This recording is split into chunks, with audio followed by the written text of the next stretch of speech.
welcome to the new folks that we have. Thanks so much for coming.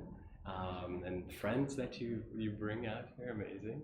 And the returning legends. This is a little bit of an interesting practice. I want to dive into something interesting today. You obviously see that we're going to be talking about grit. We're going to be talking about grit in an interesting way. I've read a book, I don't know if any of you have heard of it, called Ego is the Enemy by Ryan Holiday. The goat. The goat? The goat is the enemy? The ego. Oh, the ego. Ego is the Enemy by Ryan Holiday. So he's, okay, good, this is interesting. Because what he talks about, which we'll dive into later, is like passion is not something that you want to rely on. So just to kind of like boggle your brain for a second, okay? But I'll leave you with that. Now, what we're talking about today is grit. And last week we talked about conditioning the self. It kind of goes into that. There's a little bit of tying into it where grit is similar to consistency, similar to conditioning, because grit has to do with putting in a lot of work, a lot of intensity, and making sure that you stick with your, what we can call passion. But there's more to it. There's this whole acronym that you can look at grit with, and we'll dive into this a little bit later. For now, I just want to, because also there's a good amount of new people here, I want to kind of get you guys like kind of acclimated into the community. There is a little activity that I would like to do for just, we can kind of like mix it up. I know there's like uneven amounts, but that's okay. I can be with someone. Basically, I'm going to ask you guys just to pair up for a second and then think about your situation in your life situation. Just like one kind of experience that you've had where you've really had to keep going, like pushing through when things have gotten tough. Hi, Julie. Okay, perfect time. We got an even amount now. So what we're going to do right now is we're diving into a little just like paired experience. Oh, cool. And I'm going to have you share an experience, like a challenge or just a situation that you were going through that was really, really tough, but like you kept pushing through it.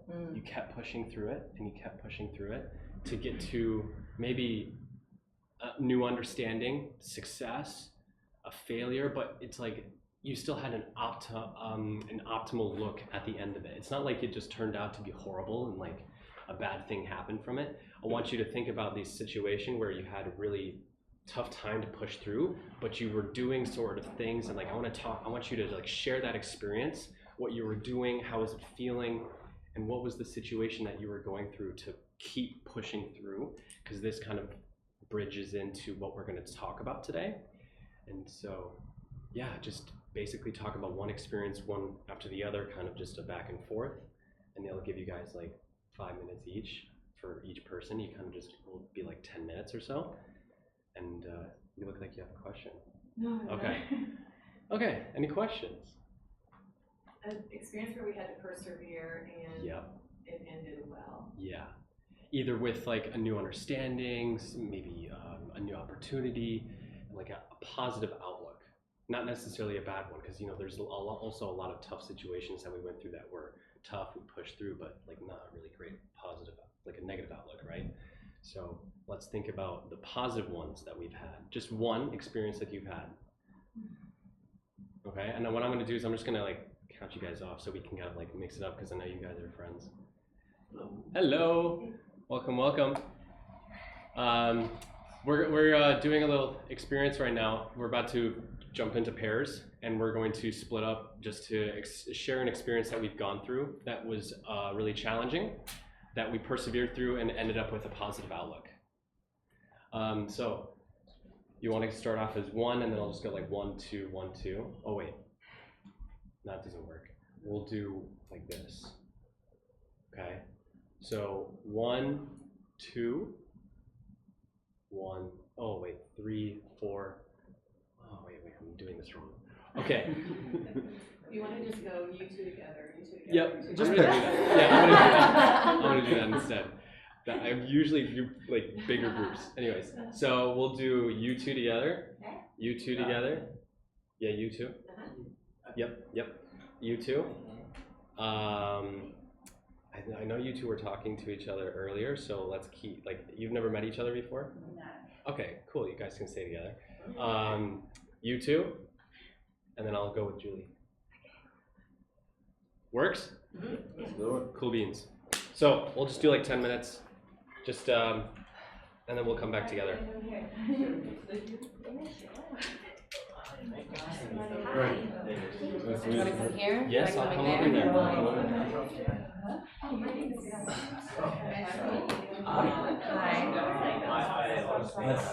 Let's hear about it. Yeah, I don't know what's like. I was trying to think. I feel like something I thought about, something that was really hard for me. So I lived in Japan teaching, and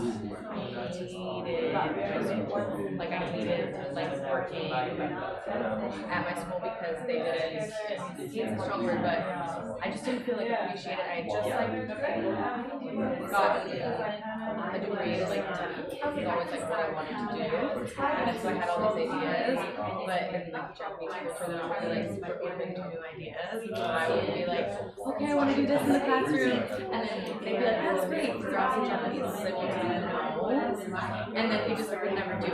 So over time I realized that I wasn't going to be able to do what I wanted to do, and then I had a decision whether or not to stay for another year, and then I actually said no, and then I came back and I was yes, I actually do want to stay another year, see if I can make it work. So, and it was honestly mostly because I was just having a lot of fun outside of my school. Yeah. But I also was maybe, and if I just I also very trust building culture.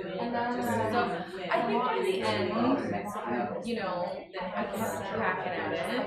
I ended up with my own little English club, which was cool. And yeah, they did let me eventually do something.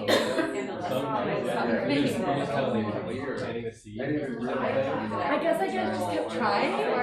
Yeah, I just never stopped coming up with lesson plans that were in my vision of things. Did they not let you do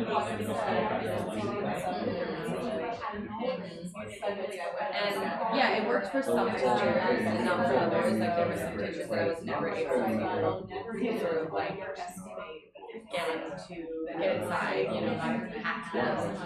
But some over time, little by little by little. And then I had my little club. And then they did end up giving me more responsibilities. I ended up tutoring the girl one-on-one who was going to Australia. So yeah, I think over time they did give me so what did you do to make sure that you stick out? How did you keep always more passionate about keep watching I think honestly I was so bored. I wanted to be of value at that school, and I was there all day every day, so there really wasn't much else to do. I don't know if it's a great example of grit, but it can. I can see it. You just wanted to give. You just wanted to give. Just share. You have ideas. Being creative. You have stupid ideas. Yeah. When people think of those experiences, it shows up well, what am I supposed to do with Yeah. It was really tough, in terms of my mental health, feeling bad or not enjoying undercut, because it would always be a lot of yeses, but then never actually. It did take me a long time to get used to that. Okay, what about you? For me, it was recently I did the Vipassana. Mhm. I was like, oh, this is challenge. Yeah. I can't imagine. Yeah, it was back in May this year. Every single day here, I was like feeling so much pain. Also, every single day was loving it. So there was this super cool contrast. Yeah. Pleasure. At the end of the night, I just sleep and you're just like, wow, I thank you. I can be done with meditating for 2 hours today. And now I've also learned something huge. Either what it means to be more equanimous in the mind, or what the nature or the law of nature is, or how to be more understanding of like the law of impermanence. Yeah. So it was so fascinating to me, but every single day we made like 3, 4, 6, 7. Did you think you were gonna leave? Yeah, for sure. And I didn't like plan it all out. This is tough. Yeah. I'm Was it more of a physical or mental struggle? For me, it was more of a physical. Yeah. Because but then the physical led to the into the mental. For sure. It felt like it was really, really affecting every single day, but also like pushing me through it. I just wanted to be identifying myself as someone who could learn and persevere and do a Vipassana. I've done Yeah. But also I knew getting through this, I would be learning so much about myself, about the world, just having an amazing practice that I can use for the rest of my life. It was going to bed every single night, even though my legs were just like numb. Still loving it. I think I come out of this seminar and they had this Dhamma talk. He talked like for an hour. Just like listening to the whole thing. So good. And I believe this little like hut, I think where this seminar, just like walk outside. It's a beautiful stone. And there's no light pollution anywhere, super quiet. So I'm looking up at the stars and the universe is going to show me a sign that this is seriously what's meant for me and what's like really designed for me. Yeah. And I see a shooting star like 2 seconds later. So I'm shooting a shooting star and then boom, 2 seconds later. So it's like so many chills. I was like, okay, that's it. Let's see. So you felt some like Divine intervention did help. That was like a little bit of a grit. Yeah. Well, you're so tapped in, I feel like, in that space as well. That's cool.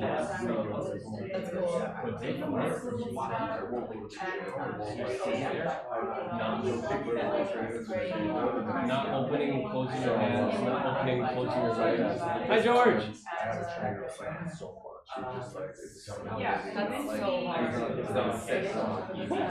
I still have yet to be called, but maybe one day. We'll let you come in for 2 minutes. We have 2 minutes left. Can you quickly share a time that you've gone through a really tough challenge and persevered into a positive outlook? It's a lot. Alright, like this question right now. Getting here? I heard the question and I answered it. Persevering and got a great outlook. Could have been a video game too. There's a lot of those. Probably was. They were a really big book. So, cook's good now.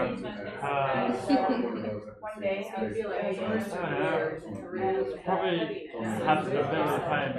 Can you guys start? You guys Yeah, with bedtime. Do you want me to tell you mine? Yes. We got a minute. We have 1 minute. Well, fast. No. Sam did it positive. Yeah. That That was it. mine. That's pretty And hers was about a school experience in Japan. Staying in a school for a really long time. Just trying.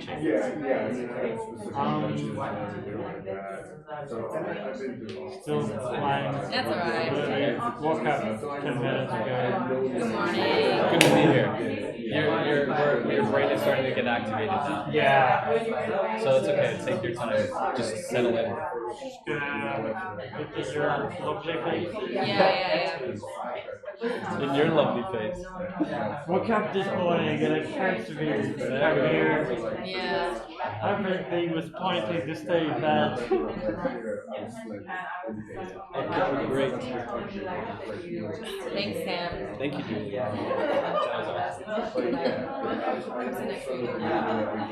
All right, whenever you're Part done, of the circle, you just didn't even move. can come back. No, I didn't move. What's this for? Or should I lay my hand on it? Back to reality. No, I have an inversion table in New York, but. But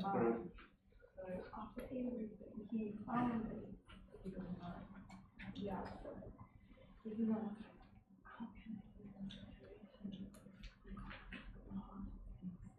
you learn some cool things about each other? Mm-hmm. some of them are still persevering. Yes, George is still persevering to stay awake.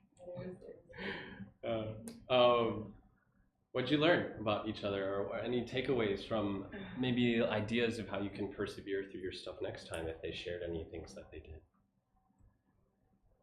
Yeah. So we both had similar experiences where we were feeling really, really down and had the idea, at least I did, that my happiness is an inside job. Yeah. So I'm in control of it and I need to fix it through movement, meditation, food.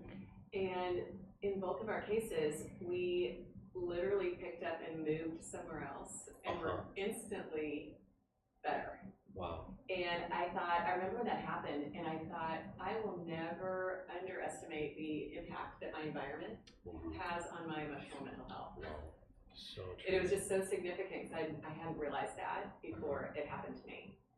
That by moving locations and being around whatever's important to you, whether it's the sun, peers, happy people. Yeah. Weather is a big one for me too, surprisingly.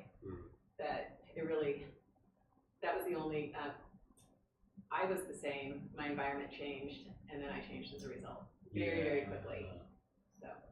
That can totally make a huge impact for sure, especially if it's like the right people, like the right sunlight. If you're a person that likes sun, or maybe you like going to Alaska or something like that, and you want to just hang out in Alaska in the mountains or something like that.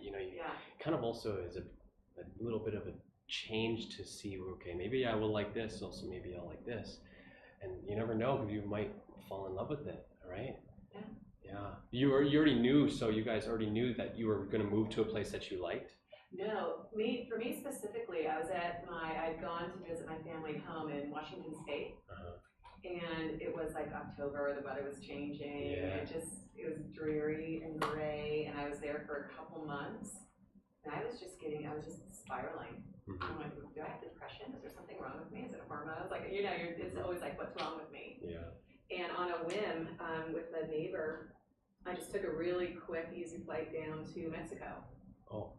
And everything changed. Wow. And then I ended up staying and living there for 9 months.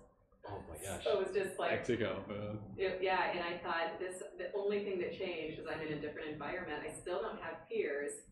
I was eating healthy before, I was moving before, but something about the sunshine, the environment, something about here in 48 hours, I felt like myself again, and I hadn't felt that way in 2-3 months. Wow. Yeah. You so think, it's really surprised me. Would that be possible anywhere else, if you were to gone to anywhere else? Maybe if it was, instead of Mexico, like let's just say like Siberia or something, like a place that is cold. Would have been the same thing for you, do you think? I don't thrive in cold weather. Okay. So yeah, the sun was For different. dark, early dark nights, Mhm. long. The early suns. Yeah. Yeah. I get it. Bundled up in clothes. Yeah. With it's 7 layers. Yeah. It's not. It doesn't. I don't thrive in that at all. It's the opposite. Yeah. Oh, interesting. That's cool. It's different for every one of us as well. That's a huge aspect, though. It's And I think culturally too, like Mexico is one of those places you land and instantly it's like music's playing, dogs are running around, people are laughing. It's just a very joyous environment. And the States is just, everyone's going about their business. Yeah. But there's not, you might see a friend, but other than that, you're It's a blank place, yeah. I really reacted strongly to my environment, more so than I had realized. Wow. Yeah. It was sharing something very similar about making a move and it being good for his emotional mental health.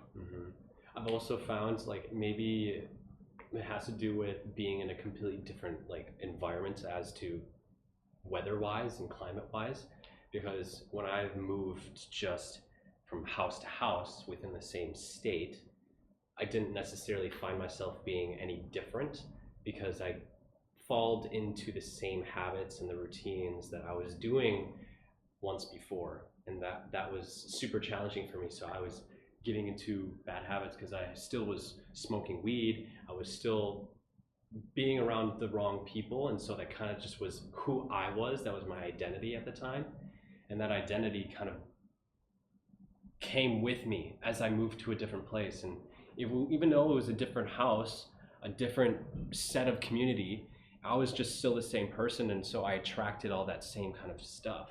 And so for you, it was completely different because you were in a completely different community, but you also must have had the shift of the identity, correct, right?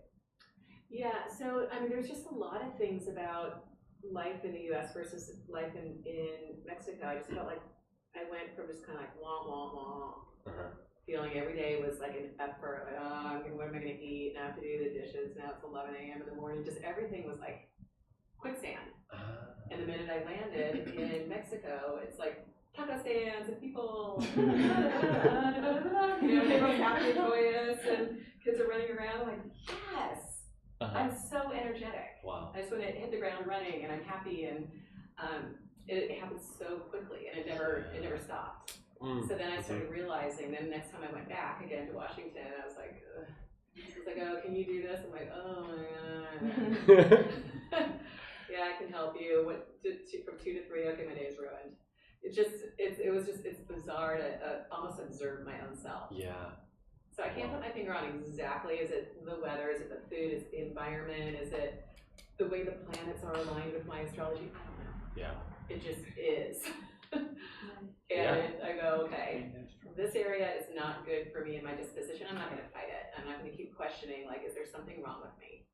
Is there something, is it, how do I fix this thing that is making me very down and depressed and lethargic? Just go to where I'm happy. And I think Angel wanted to yeah, okay, I'm sorry. No, go, you first, you first. No. I just wanted to say that I read something with Dr. From Dr. Bruce Lipton. I don't know if you know Bruce Lipton. yeah. And he, it was a long time ago, so I don't remember exactly, but in one of the paragraphs, it was explaining that they were analyzing some like organisms in petri dishes, and the organism, whatever it is, wasn't doing well. And instead of trying to fix that organism, they moved into a different environment and started to thrive. I remember reading that same thing. They said, like, you take a cell that is bone, and you think that it is bone, and it's going to grow bone. But you take that bone cell and you put it in with skin cells, and it becomes skin. So they go, it's not just what's on the inside. Your environment is everything to your cells. And that was just a different way of thinking that people hadn't realized before. Yeah, so that is amazing. And I mean, I still don't know what exactly it is. It could have been that I was in Washington, I'm around old family systems. The weight, the drag. manipulation, you know, families are hard. Yeah. And the dynamics of families are hard, and they switch as people are growing older and younger, and people are coming and going. That was very hard. So I don't know exactly what it was, but I knew that when I'm alone and feeling free and light and in a different place, all these things, it was just a 180 for me. It just sounds like Sam said about the identity. It seems like your identity is to be that bright person and everything, and you were just in the wrong environment. It started to drag you down, and when you went to the right environment, you just got back as your identity, which actually you truly are, and you don't need to break yourself and think about like what's wrong with you. Yeah, I think there's two things of what's wrong with me. One is like, okay, what do I need to do? Do I need to eat healthier? Do I need to meditate longer? Do I need to go on a longer walk? And then there's also being around the people that inspire you and make you feel happy. It's a huge Versus thing. It's very easy with like old high school friends or family that they're a little critical. Yeah, and that makes all the difference for grit, you know, trying to persevere through anything. That makes all the difference if someone is going to say like, hey, like, I'm going to be critical of you, and I'm going to like sabotage you, and I'm going to say like, these little criticizing things that are just slowly wiggling their way in, and it's just weight. Yeah, it's a weight. That's also, it has to do with how we carry that as well, and how we can remove those emotional bondages and remove those stuck energy. What were you gonna say, Greg? Yeah, no, it's absolutely the energy of a place, and I think well, I don't live and die by astrology. I mean, I do 100% believe in it, but I don't like, you know, astrocartography is a thing, and I've done that where, you know, where my lines are, you know, things like that. But I went from New York to Mexico, same thing, but mine was after father had died, and I couldn't, in New York, it's like the energy of America. We see what's going on, what's been going on for the longest. Everyone hates each other. That affects us, you know, I mean, so it's that too, it's, you know, obviously to family, to friends that are older, you know, not on the same wavelength anymore. But the energy of places, even to the point where I left there, I went to Mexico and things were better, still grieving. When my mother passed, went back to New York. I'm like, I can't. I couldn't even do my work. I couldn't work with clients. I couldn't. And then I came to this side of the world and, you know, got married. My wife and I have been traveling country to country. In some countries, we like step off the plane and we're like, it just doesn't feel good, you know? So even if it's a place to others, like India was hardcore for us every time, everywhere we went in India, every time, you know, and other places didn't feel like Bangkok was okay. Here, Vietnam, everywhere, this is our country, you know? But yeah, that's it. You don't see like all the people in the little chairs enjoying life in America, like people enjoy here, you know? It's obviously every place has their problems, but I tell people like it's night and day. Compare Asia to the United States. What you just said there, of like everywhere has their problems, that's where grit comes in, right? Because that's how grit is involved. That's where grit gets involved, is how do you actually manage your problems? And this is like super important because you could be landing in a new place and all of a sudden say you have to be there for a certain work, or you know, you have family members that you know they're gonna, you know, sometimes you don't have a choice, but you have to be able to deal with other people's crap and bondages and their weight that they want to try to put onto you as well. You know, it's not always fair, but the only thing that we can control is our thoughts, our feelings, our actions, right? That's the only thing that we ever really have control over. And even though there's a lot of things that happen in the world, how do we manage that? How do we be able to have the grit to persevere through a lot of different challenges? So, because I feel like when we talk about grit, it's not necessarily just about staying, you know, like persevere, like push through this. I feel like it's more or less about staying positive as often as you can. Does that kind of hit home with you too? Hey, Lorenzo. Sorry for being late. It's all good. I think it's about doing everything I can to stay positive and do like what do I know is helping for me, and what's one step I can take right now to change my state of mind. Yeah. Can I go for a walk? Do I need some water? Or your state of being, like the feelings as well. Do I need some sleep? Yeah. Do I need to call a friend? what do I need right now? What's one step I can take to make my circumstance better? But probably those of us that are in this room do a lot of self-exploration. Yeah. Of how do I take responsibility? What's wrong? How do I fix this? How do I change my state to be in joy? Always taking full responsibility. I think this was the first time I realized it's not 100% my responsibility. There is an environmental factor too, that if I get up and move, that fixes it. Sometimes it's not all everything within my control, because I tried everything. Yeah. And I think that was just because I've gone down the path of the 100% responsibility and everything. I have a full ownership of my disposition, and I go, oh, maybe it's not full. Maybe there's a shared situation, but I can also control where I live. Yeah. So I can manage that, and then it turns into my responsibility. It was just that being aware of that. It's a good awareness to have, for sure. So one thing that I want to dive into here when we talk about grit, has anyone ever heard of the acronym GRIT? Okay, doesn't seem like it. So when we look at grit, this can be an acronym. So guts. Wait.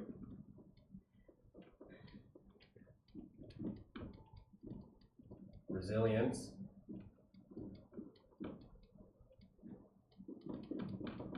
Intensity. And tenacity. So tenacity is another word for courage.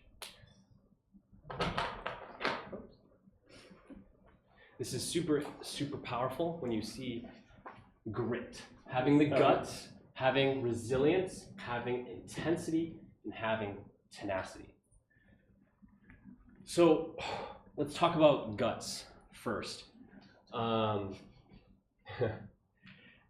Guts is a little bit similar to tenacity in the terms of courage, because we have to have courage to keep persevering. We have to have courage to want to be willing to suffer, and to be willing to have pain, and to be willing to go through the hard things. It's always going to come, no matter what, because this world is bound through suffering. You wake up crying and you go to bed.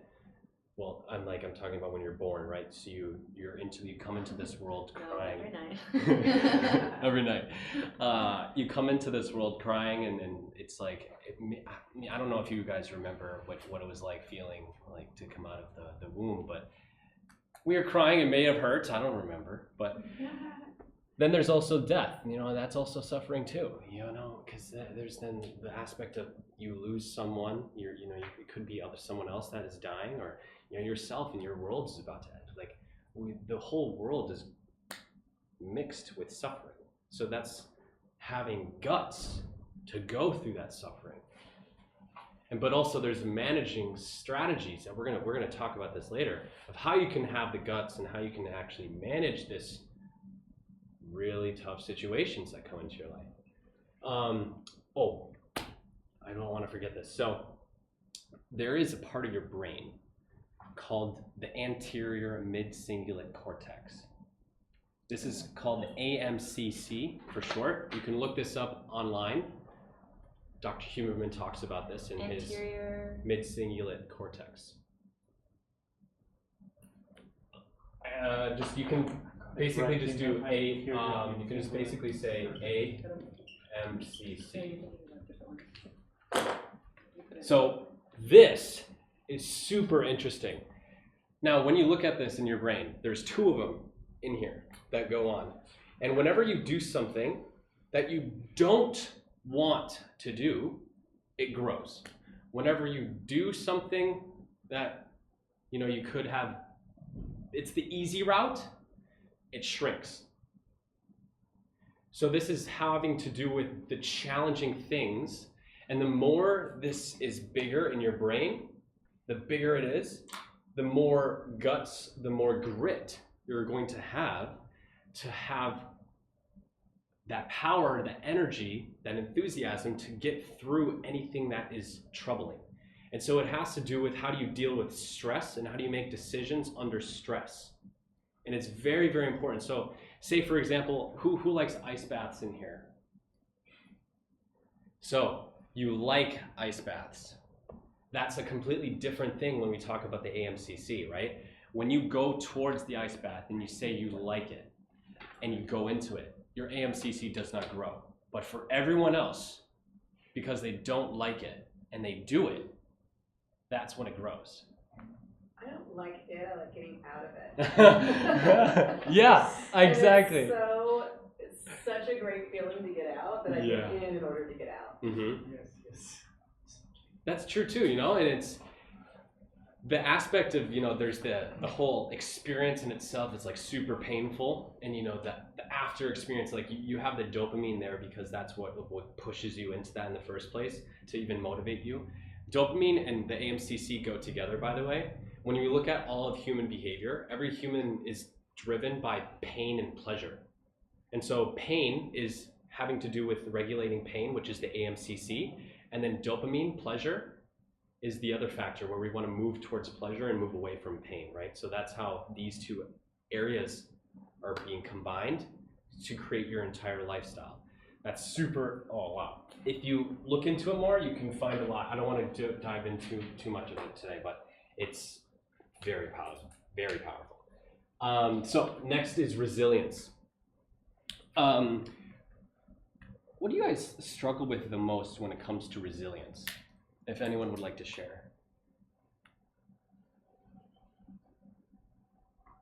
I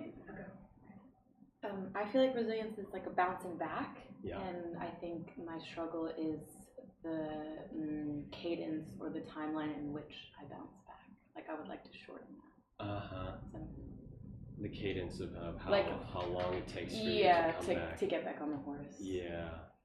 Something like that. Yeah.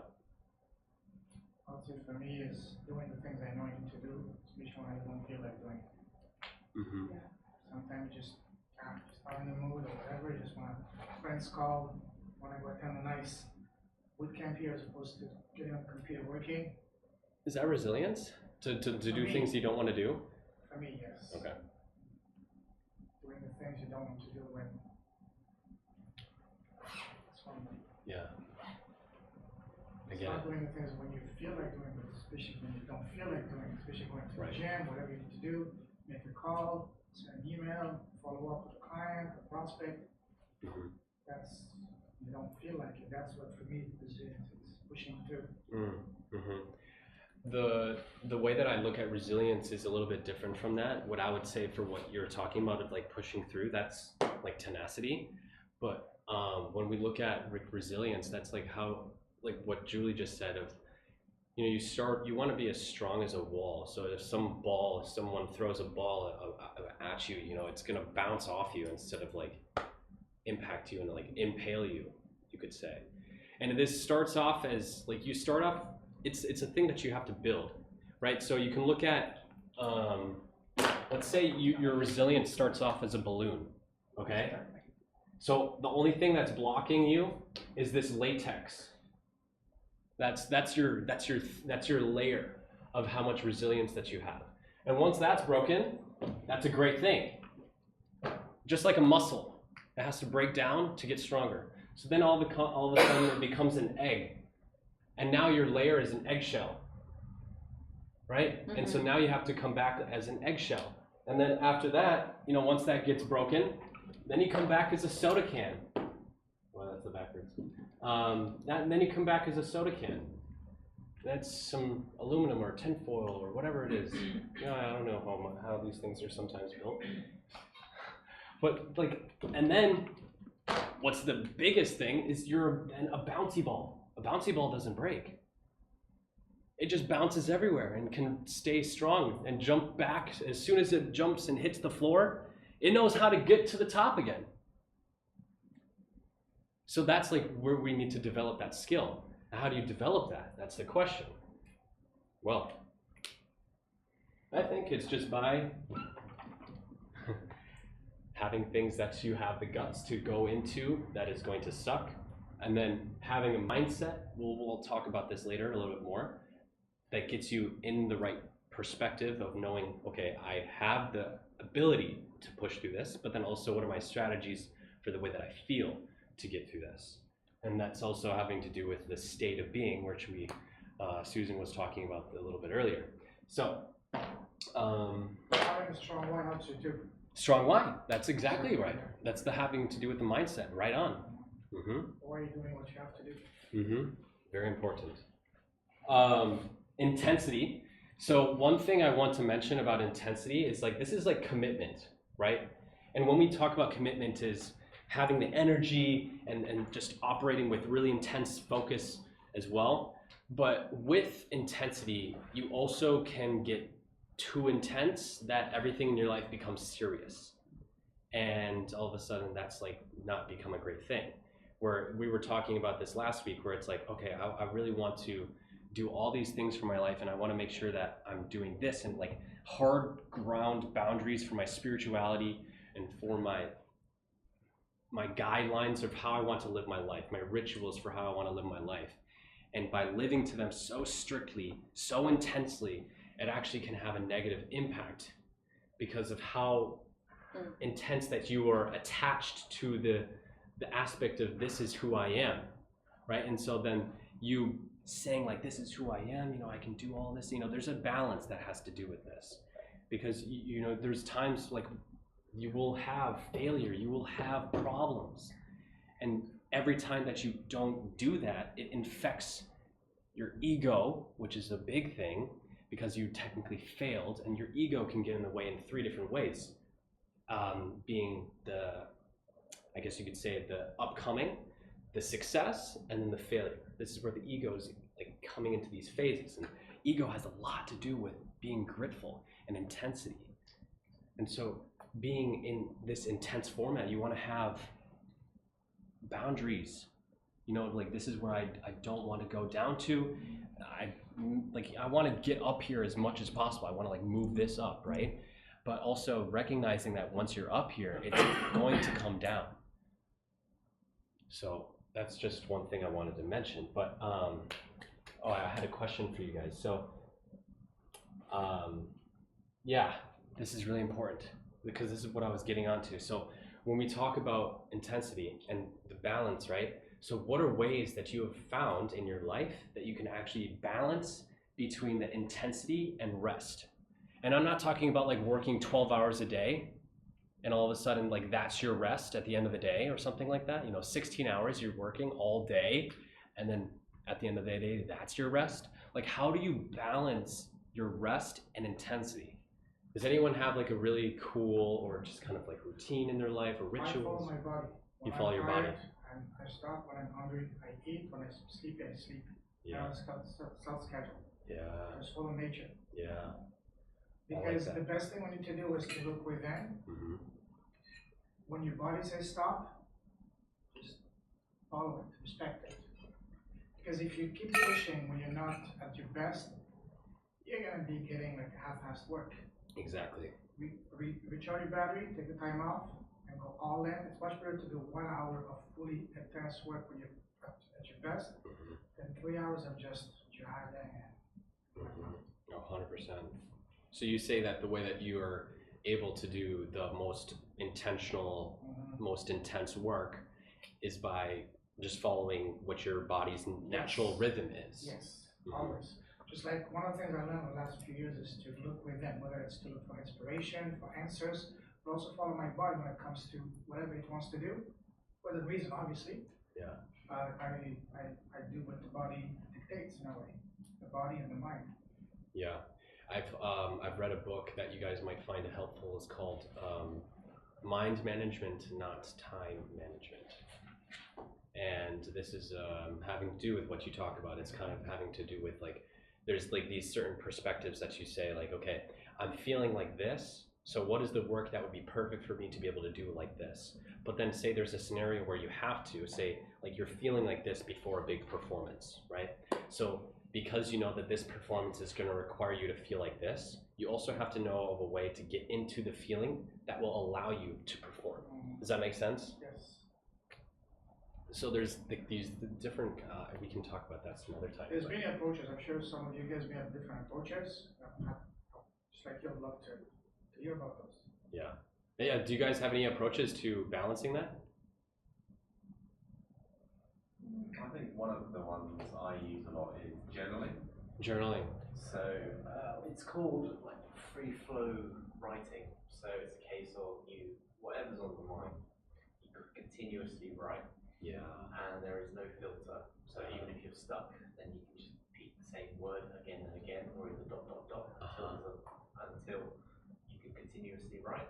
So it's a case of you write without a parachute, and you literally get everything on the mind, and you just throw it out on paper, regardless of what it is. And then the whole idea of that is that if there are blockages, you can just express it onto the paper rather than in your life.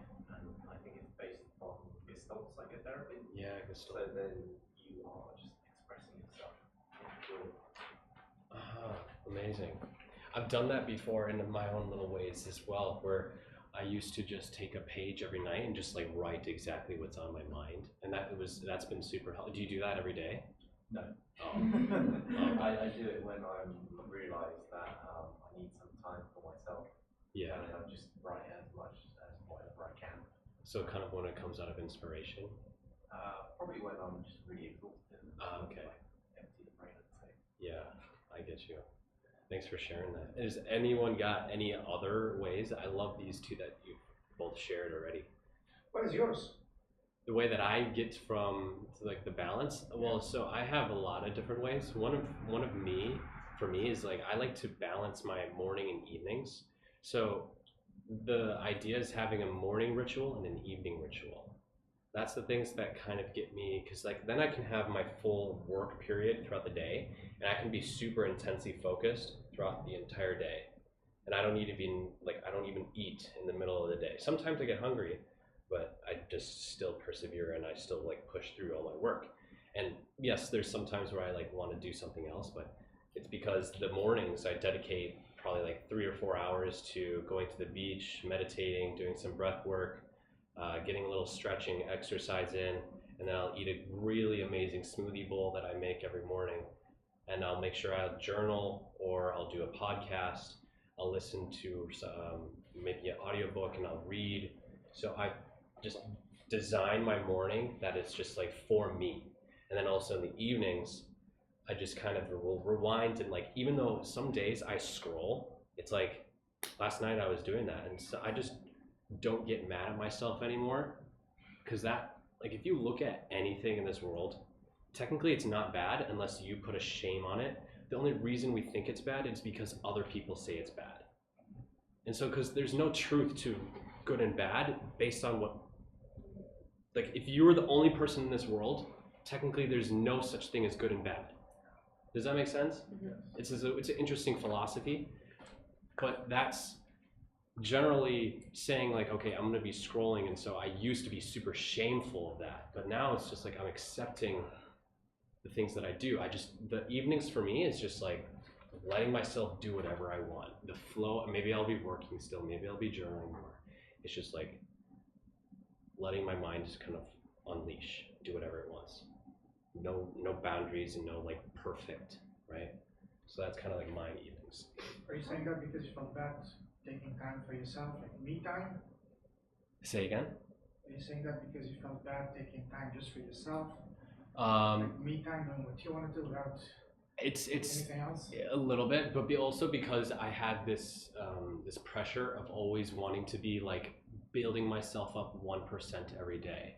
And so by doing a thing that I didn't want to do, that was like a bad habit per se, it affected me in a way that was like, not just, it was more like an infection, because the way that I was thinking about these things basically was reinforcing the thing that I was saying, oh, I'm still doing this, so I'm not good. And so that was like a huge thing that I realized is like, because I listened to this, I had a podcast with this guy who's like this soul custodian, he likes to call himself. He's a really amazing guy, and he looks at his life as he's like a janitor. He's like a custodian. And he looks at this like, I'm just polishing. I'm just like washing and making sure everything's clean. You know, people can come into my world and I'm gonna have amazing time with them, but I'm just making sure that my inner world is clean. And so if you look at the dynamic of his relationship, they'll be watching, like he has a girlfriend, he'll be on TikTok, he'll be like, they'll be doing Netflix on their own, but they're just so focused on their own healings that it doesn't affect them. They're not shameful of doing that. They're not shameful if they go on their social media. And so, and they're like still super, like he's such a bright person, like very like positive and light. So once I was like, that makes so much sense to me to not even need to have any shame. And that can be a huge impact for even to be grateful. If you're shameful of yourself, to want to even try to get through something and like thinking about all the things that you have to do still or are doing or you shouldn't be doing, it's like those things have a huge impact to even persevering. All of a sudden, because what that is telling your brain is like, well, I'm not good enough to even persevere. I'm not even good enough to even do this, right? So last one, tenacity. So this one is like determination, right? And having a persistent action where you're not giving up easily, okay? Where in the case that I had an example of like doing this 75 hard, this like challenge where I was working out 75 days in a row, two workouts a day, drinking 4 liters of water. Like, oh my gosh, it was so intense that it was one of the hardest things I've ever done. And I had a lot of goals within goals within goals within goals that made that complete, to be able to have like, I don't want to give up on this. I don't want to ever give up. Like I wanted to make sure that I was doing this for myself. So having tenacity is just the art of not giving up easily. And that you can learn that by going the extra mile. So have you ever heard of that? As some of you guys may have heard that. Going the extra mile, great example of this, not just in running. Okay, you could go the extra kilometer, I guess you could say here. The idea is to like, okay, when you're in the gym or you're exercising or you're doing business calls, sales calls, just one more. Yeah. One more message, one more email, one more call, whatever. Yeah, and you can go on. Push up. Yeah, you can go on forever like that. You know, you can just keep going. Okay, just one more. Okay, just one more. Okay, well, just one more. This is building that.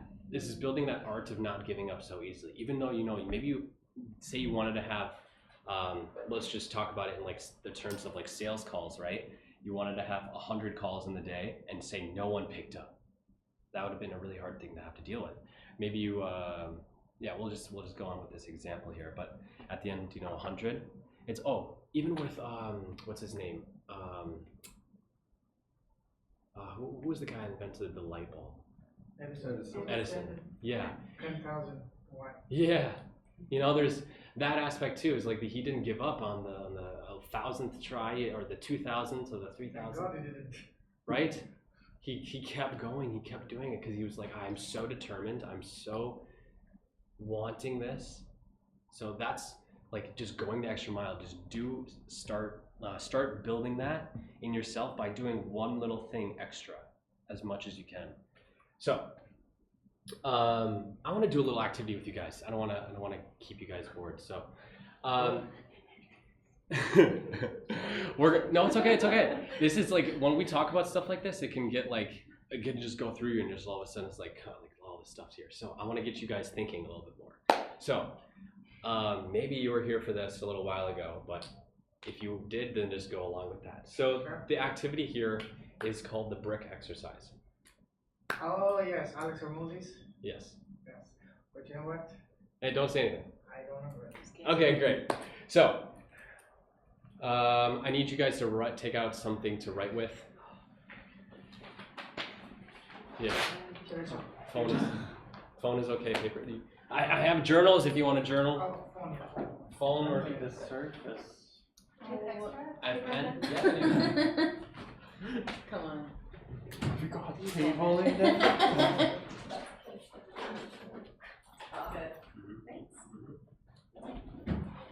Good. So, you guys got this down? Yes. Great. Great. Okay, so I'm going to give you something. Well, basically, you already know. Well, actually, I don't know if you do. So I definitely don't. the idea is you're going to try to think. You're going to be in this form of divergent thinking. So there's no constraints. You have to think very, very creatively for this. And the idea is to create many solutions. That's the idea when it comes to having grit, is like you want to be able to solve problems as quickly as possible. So what you're going to do is you're going to just leave a little blank space, and I'm going to basically say this word, this physical thing in this world. There's many forms of this thing, but I want you to create the idea of what this thing is, okay? So it's just a creative, free-flowing approach, and I'm going to give you this word now, literally. But we don't use the word in our description. So you don't create a description, you just create a list, okay? Oh. Your word is brick. Okay. So how many things can you use a brick for? Okay. And Or that's just all I think about when I think about like brick. the multiple approaches. When I say brick. Uh-huh. Okay? So I'm gonna give you guys 2 minutes, and all I need you to do is write down as many uses of a brick that you can think of.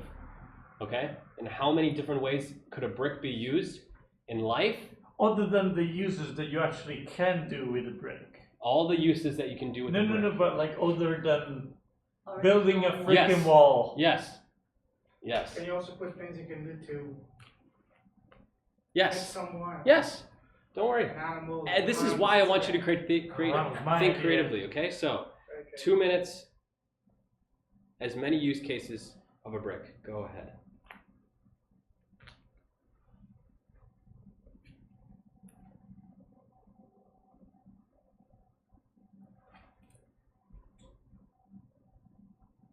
Don't think too much.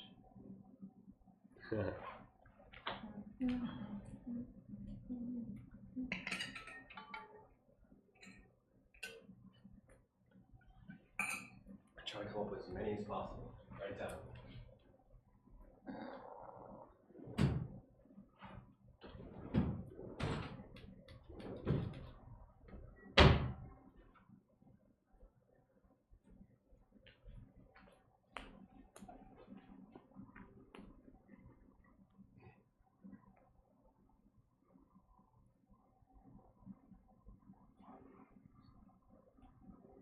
What can you use a brick?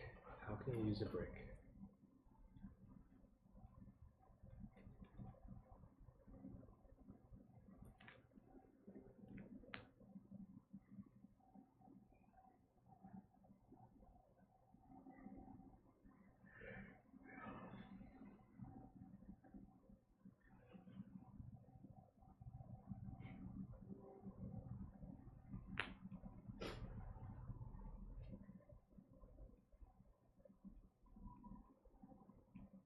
Yeah, about 30 seconds.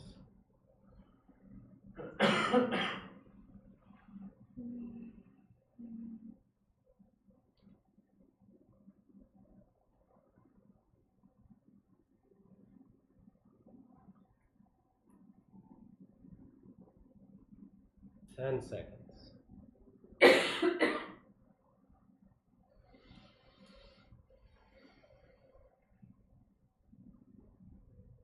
All right, last words, and boom, hands off. Okay, so how many did you count? Wow, you got a lot there, Susan. 12. Me too. How many? 12. 12? Anyone beat 12? 14? Man. 18. 18? Holy. The fuck? Some of them are random. Oh, you brought them So- not even next to each other.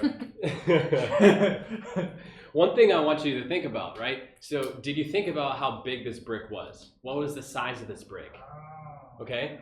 What? Not just a regular brick. What is the brick made of? Is it plastic? Is it steel? It's clay. Is it like this kind of brick? You see this brick right here? The purple thing? That could be used for a hip extension, right? Right. That's a brick right there. What is the brick made of? Does it have holes in it? Yeah, Right? I use that a lot. Yeah. Right? How is it shaped? So this is the idea. It's like, this is what we call divergent thinking. Thinking without restrictions and without a limitation. And this is what you want to do when you come to problem solving. Because when we look at grit, it has to do with how you deal with problems, right? But also how you stay positive. So instead of thinking about maybe, okay, you can think about how all the problems you can solve, but then also maybe again, thinking about how can I be positive? What are all the ways that I can be positive? And so these are just an example of how you can take something so little of a brick and make it so useful. There's many ways, right? There's a paperweight, there's a doorstop, there's a home for a fish bowl. So random, right? A trophy could have a painted brick. You could use it to break a window. You could do it weight for resistance training. A pen holder, a children's toy, right? Lego bricks. Anyone think of that? What about a payment for goods because it's a gold brick? Right? There's so many different things.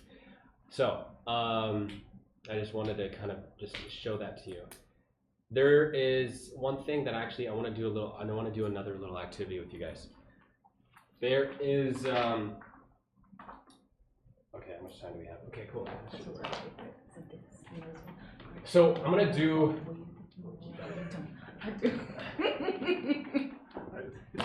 what we're gonna do here is, so like last week we had a little bit of a T-chart thing. So because I want to create a grit grid. Okay, so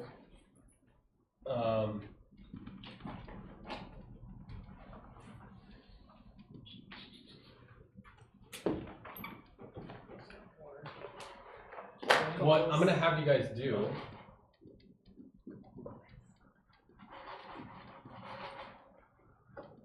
is you're gonna come up here each individually. You're gonna write down a goal, and then this could be a goal within your life, but then you're gonna also write down a possible challenge that you foresee happening within this goal, okay? And then strategies to persevere, okay? So you have a goal that you are going to write down, and I'm just gonna have you guys come up, try to use the same colors in this area, okay? So red for challenges, blue for strategies, black for goals. And again, so you're just gonna kind of use the experiences that you've had, your personal goals, little obstacles that you could be having or that you could foresee or you haven't had yet, and then the strategies that you have used or you will plan to use to overcome these challenges. Simple enough? Yep. Groovy. I'm gonna give these to 3 people. Who has one on their mind already?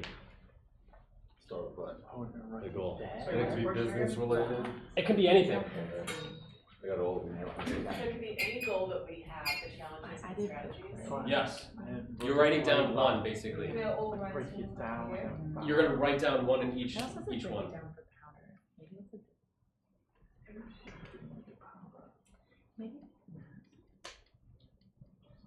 I like your goal, Greg. Thank you. It's not a goal, it's a reality. Reality. I don't like goals as much, I like reality.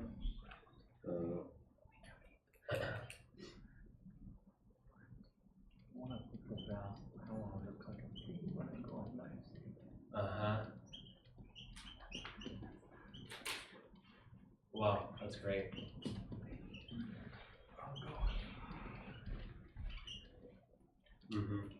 Beautiful.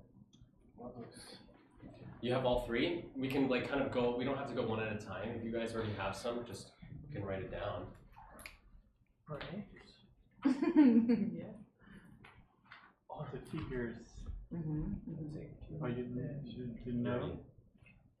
No. Is it 10 million?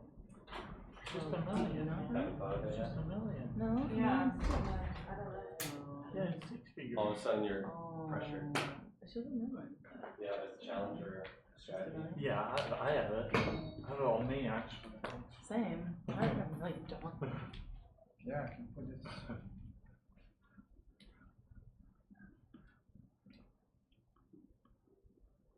There's a challenge there.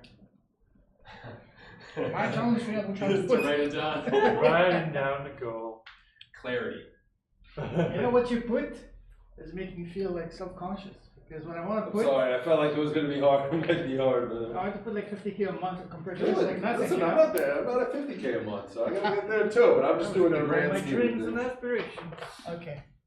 Challenge. Find a dragon. Suck a dragon. Best, I wrote down your best your dish in strategy. the I gotta world. fix something. With a break. Come on with the best break this. Gotta fix something. Come up with a new Listen. dish that's as popular as the top daughter of thinking about it on YouTube. Get the black one.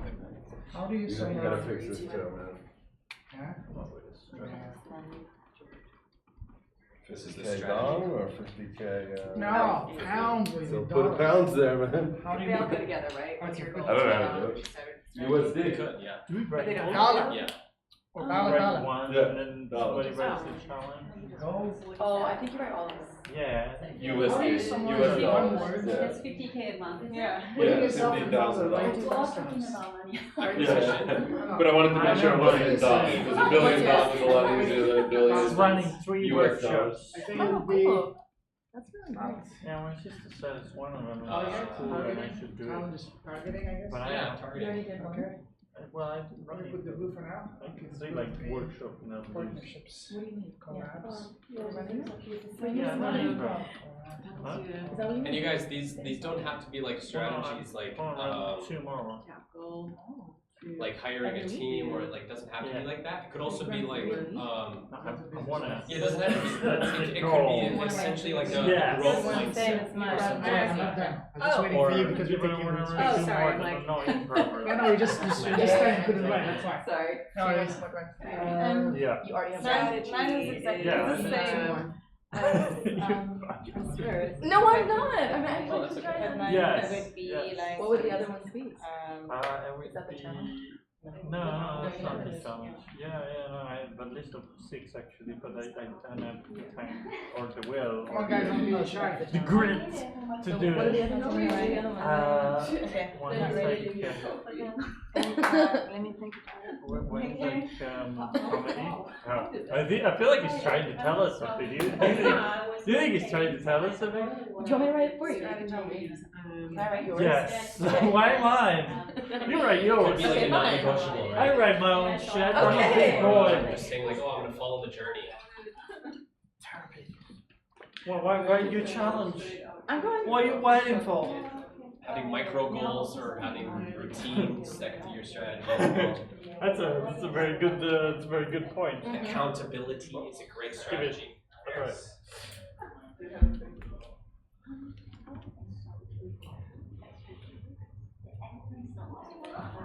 Greg, I want to know, what's your strategy to get to 9 figures? He said, let go of A control. lot of plans. A lot of plans. Oh, yeah. I woke up last week, man. It's been Yeah.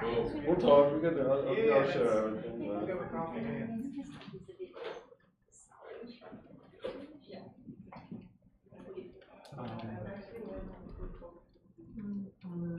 Anyone ready?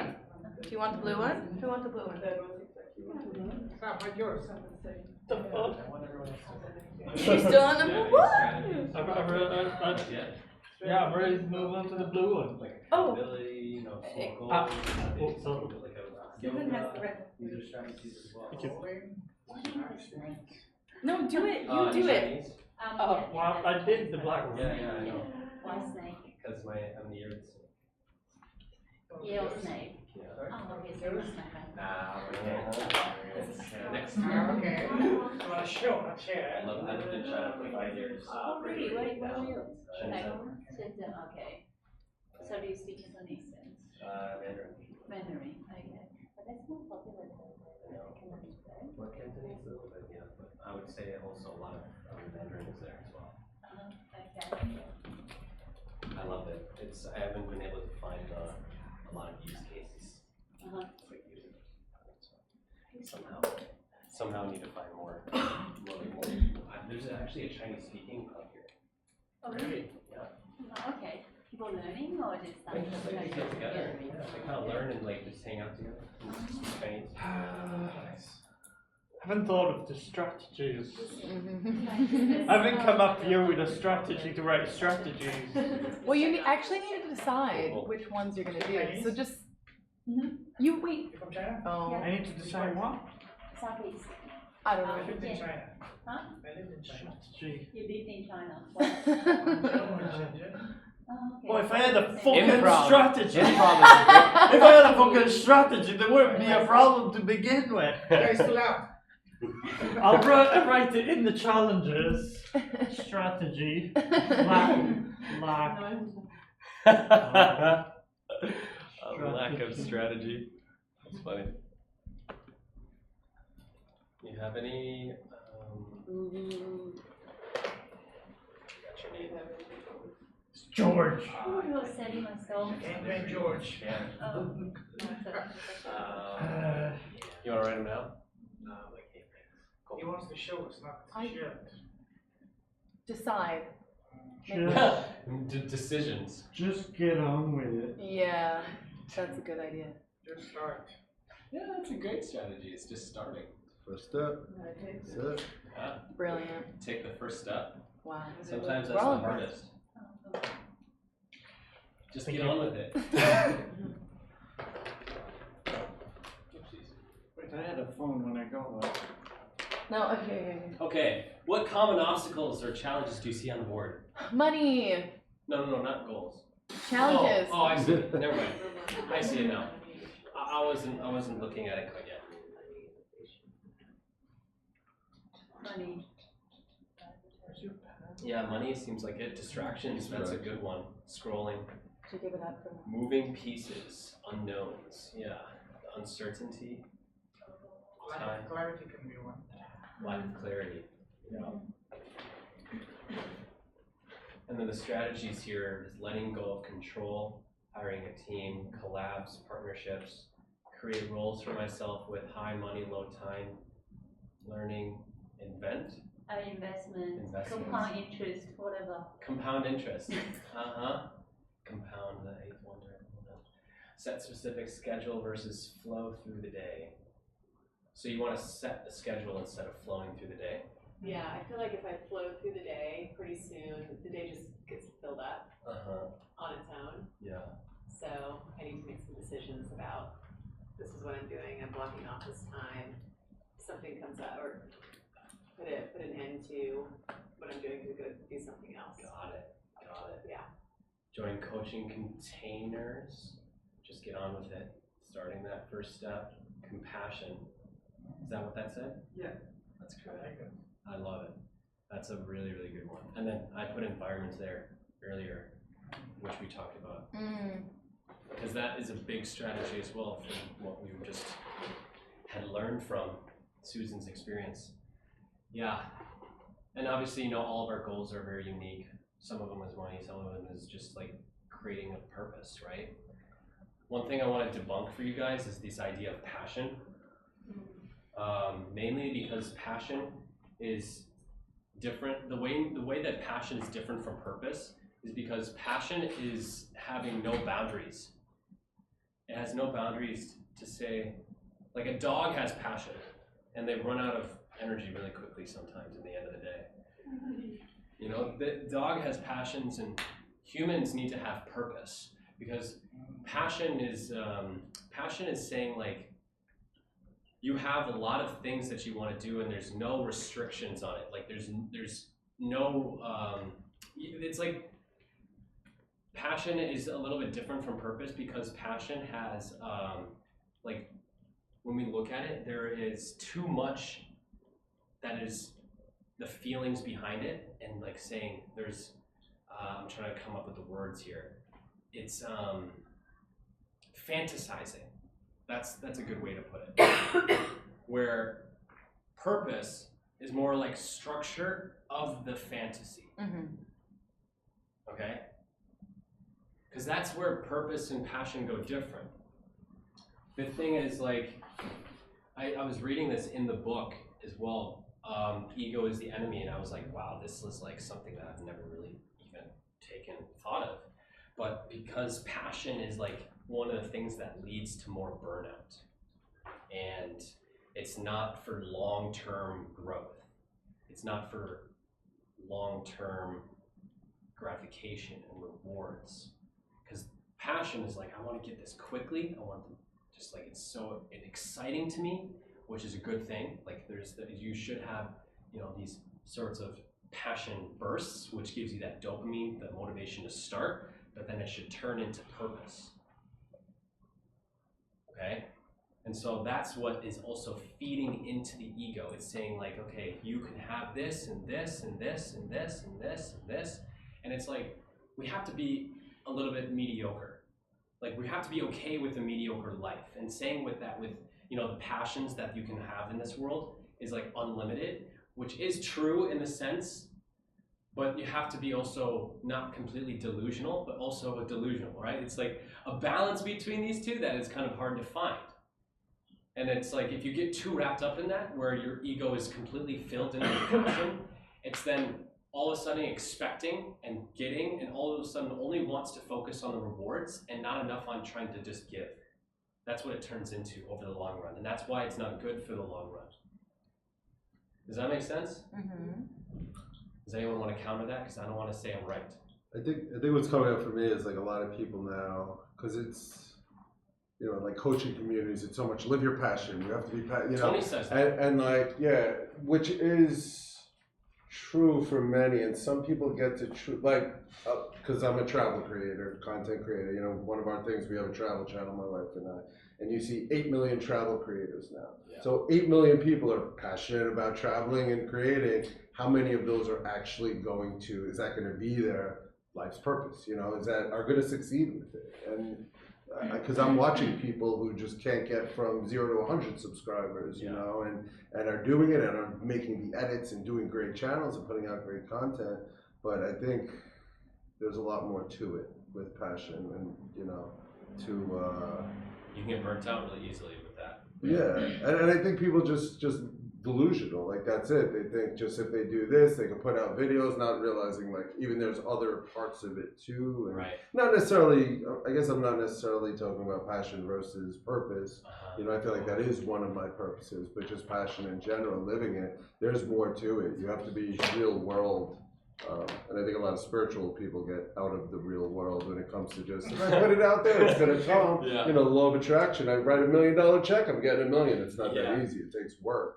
There's SEO involved with YouTube. There's, it's the action. It's this action of it. You can't just, the secret fucked up a lot of people, I think, and there's a lot more to the law of attraction. It's not just that easy.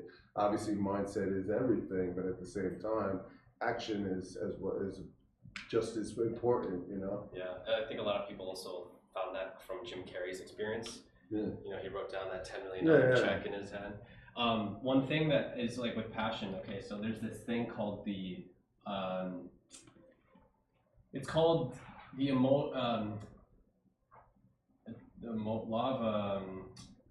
the emotional cycle of change. That's what I was thinking of. Sorry. So there's this here, and this is optimism, and this is pessimism. It starts up here and it goes down like here, like this. This is where success is. This is where we call the valley of despair. This is called informed optimism. This is called uninformed pessimism. And then this is called uninformed optimism. So this is where passion is. Uninformed optimism. Delusion. Yes. You don't have enough information to be here. This is where purpose is. This is called informed optimism. To get back to Jim Carrey's example, yes, you wrote a check, but you actually have two things that most people don't have. One is an actual talent, and two, the grit, resistance, the hard work. Most people, especially the delusional new generation, the liberals, they say, oh, I'm a snowflake. Just because I exist, I deserve the world. That's not how it works. They're not willing to put in the work, and they have nothing of value to provide, because hey, you're gonna provide value first to get to your goals. So what transformation are you providing for people to get what you want? It's not about me, it's about how can I serve you? How can I help drastically transform your life? So that's what most people are lacking. Jim Carrey, yes, he wrote a check, but he had incredible talent, incredible grit, resistance. He never gave up. Yeah. That's what most people are missing, especially the newer generation. Yeah, there's a difference between talent and grit, but like they kind of go hand in hand together. Yes. Like you need to use your talent and build up your skills over time, and then be able to apply grit to that to make it really long lasting and to fulfill it, right? So we have just a few minutes left. Anything you guys want to share with everyone on like what it is that you can do to be more grateful in the future? He used it in a sentence. Actually, can I ask a question about this graph? What's the one you want to be on, and what do you call it? This is called the emotional cycle of change. So this is happening with anything new. Anything new in your life, this is not a place it's like where you have to stick. That graph is how life goes, basically. You start off with doing something, and then at the down point of right here, which most people end up, is called the Valley of Despair. Oh, cool. And this Valley of Despair is where we get SOS, which is called Shiny Object Syndrome. And Shiny Object Syndrome is saying like, oh, there's a new car, I'm gonna go buy that car. Or, oh, there's a new opportunity, I can do trading. Like these types of things. And then you jump ship and you start over? Yes. Okay. And then you start up at the top Yeah, again, yeah. and then you fall down. I see. And then what's the third dot? This is called informed optimism. Okay. And then the last one is uninformed pessimism. yeah, this is uninformed pessimism. Okay, and then the Valley of Despair, then the informed optimism. And then maybe plateau? And then success. Sam, we just look at something. You're not recording today. Huh? You're not recording today. I am. Oh, sorry. I didn't see it. So yeah, We have to start over. really make sure you guys know how to handle failure. That's pretty much it. And you can do that by also rerouting the way that you even think about failure. We talked about this last week of defining failure and success in different ways. But biggest thing when it comes to grit is letting go of your ego. That's huge. And I have such a problem with that myself because I don't want to say I know everything, and I don't want to aspire to have ambitions and only think about the rewards, where if you just give and only give, you will win. So that's what I got for you guys today. Thanks for coming out to the School of You. Tell everybody the ways that you use a brick. Yeah. Now Julie can tell us all how to use a brick in 18 different ways for the next workshop. I have ideas to make like the School of You really big, because there's things that we could do to bring this out to the world and like the community of Da Nang to be like a grounding place to inform people, to also have a place to start up and have people share their expertises on things that they would like to, and have opportunities to meet up with people and learn as well, because I mean, no one knows everything. I don't know everything. I just share where I feel like I'm just aligned with the most, and everything that I talk about here could be also wrong, but it gives you a perspective, and that's the thing. It's like you don't have to follow everything that I say. I don't want you to follow everything that I say, because I don't think I'm a guru or anything. No way. I want you guys to also that's why I have this in a group aspect, so we can learn from each other, and I just kind of like direct it. But that's like the area of where I want this to go into, where we all are kind of in a community together, where we can learn and grow and help each other win. So yeah, anyways, I don't want to ramble on anymore. Well done. Yeah. Leave your investment in the helmet, please.